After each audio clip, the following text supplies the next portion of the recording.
Hello అండి, welcome to my channel. ఈరోజైతే గుత్తి వంకాయని చేసేసుకుందాము. కొత్తగా అయితే నేను ఛానల్ని స్టార్ట్ చేశానండి.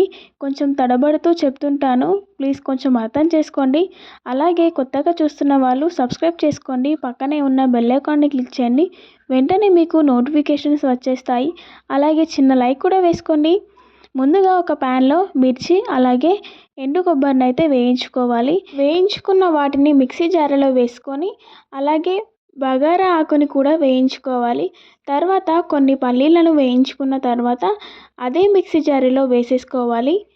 తర్వాత కొన్ని మినప్పప్పు అలాగే శనగపప్పు కొంచెం దూరగా వేయించుకుంటే టేస్ట్ అనేది బాగుంటుంది.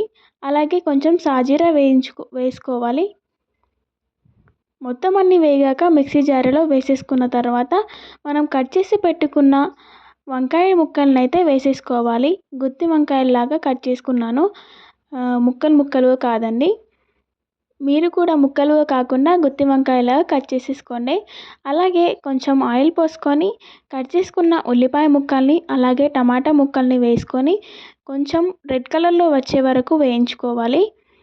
చూడండి, ఇలాగా రెడ్ కలర్లో వచ్చే వరకు వేయించుకుంటే మిక్సీ జారీలో అనేది తొందరగా పట్టేస్తుంది. అలాగే అదే ప్యాన్లో 2 టేబుల్ స్పూన్ ఆయిల్ వేసుకోవాలి.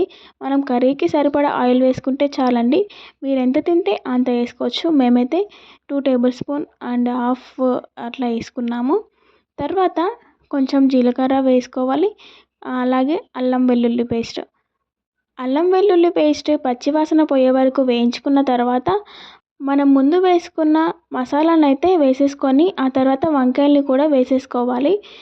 వంకాయలకి మసాలా అనేది మంచిగా పట్టేసిన తర్వాత టమాటో ఆనియన్ ముక్కల్ని కూడా మిక్సీ పట్టేసుకున్న తర్వాత ఇలా పేస్ట్ చేసుకొని వేసేసుకోవాలి.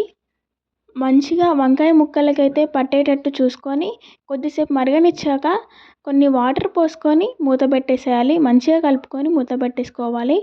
ఒక 5 మినిట్స్ వరకు మూత పెట్టుకుంటే గుత్తి వంకాయలకు అనేది ఆ మసాలా అనేది వెళ్ళిపోతుంది. చాలా టేస్ట్ వస్తుంది. మనం చపాతీతో అయినా పరాటాతో అయినా చాలా ఇష్టంగా తినేస్తాము. అలాగే కొంచెం కలుపుకున్న తర్వాత ఇంకొన్ని వాటర్ వేసుకుంటే సూప్ అనేది రెడీ అయిపోతుంది.